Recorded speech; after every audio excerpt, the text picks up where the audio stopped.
Arestado ang isang lalaking suspect sa pagnanakaw ng motorsiklo kasi nagawang hot pursuit operation ng Dalaguete PNP bilang bahagi ng pinaigting na kampanya ng Philippine National Police laban sa kriminalidad. Ang operasyon ay isinagawa kasunod ng direktiba ni PNP Chief Police General Nicolas Torre III na palakasin ang presensya ng kapulisan at tiyaking mabilis ang pagtugon sa mga krimen sa buong bansa.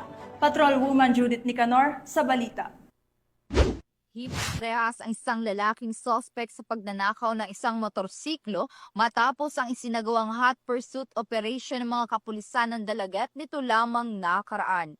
Kinilala ni Police Major Alejandro Pescante Batubalunos, hepe ng Dalaget Municipal Police Station Cebu Police Provincial Office, ang suspect na si Jovan, 20 anyos at residente ng Barangay Balud, Dalaget, Cebu, at ang biktima na si Sean Reed, 21 anyos, isang bagger sa Prince Warehouse, Dalaget at residente ng Barangay Banhigan, Dalaget, Cebu. Ayon sa ulat, dakong alas 7 Gs ng gabi ng personal na magtungo ang biktima sa himpilan upang i-report na nawawala ang kanyang sariling motorsiklo na kanyang iniwan sa parking area ng Dalaget Municipal Hall. Agad din siyang nag-post sa social media para sa kaalaman ng publiko. Sa kabutihang palad, isang concerned citizen ang tumawag sa hotline ng istasyon upang ipagbigay alam na natagpuan ang naturang motorsiklo sa Alcoy, Cebu. Dahil dito, agad nagsagawa ng hot pursuit operation ng mga tauhan ng Dalaget Police Station kasama ang may-ari ng motorsiklo at sa pakikipag-ugnayan sa Alcoy Municipal Police Station ay natunto nila ang pinaghihinalaang suspect. Nahuli siya sa aktong may hawak ng isang unit ng Suzuki Rider na kinumpirma ng biktima na ito nga ang kanyang pagmamayaring motorsiklo base sa mga dokumentong kanyang ipinresinta. Magandang araw sa ating lahat.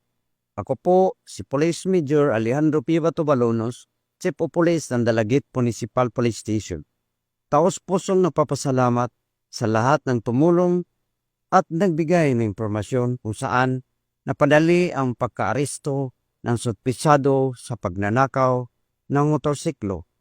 Bilang inyong Chief of Police na iko pong iparating sa publiko na maging alerto po tayo palala, lalo na po sa mga may-ari ng motorsiklo na huwag po ninyong kalimutan na ilak yung motorsiklo natin o huwag tayo mag-iwan ng ating mga sasakyan kung sa tingin nyo na hindi po safe ang lugar.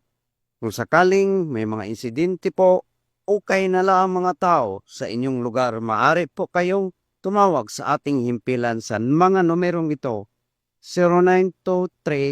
0923-87-04534 at 099-8598-6345 at sa ating mga landline na 484-8175. Maraming salamat po at mabuhay kayong lahat. Ang mabilis na aksyon ng kapulisan ay patunay sa kanilang pagtugon sa utos ni Chief PNP Police General Nicolas D. Torre III na masiguro ang swift and responsive police service. Mula dito sa Central Visayas, sa Konyong Police News Network Correspondent Patrolwoman Judith Nicanor, alagad ng batas, tagataguyod ng Balitang Pulis.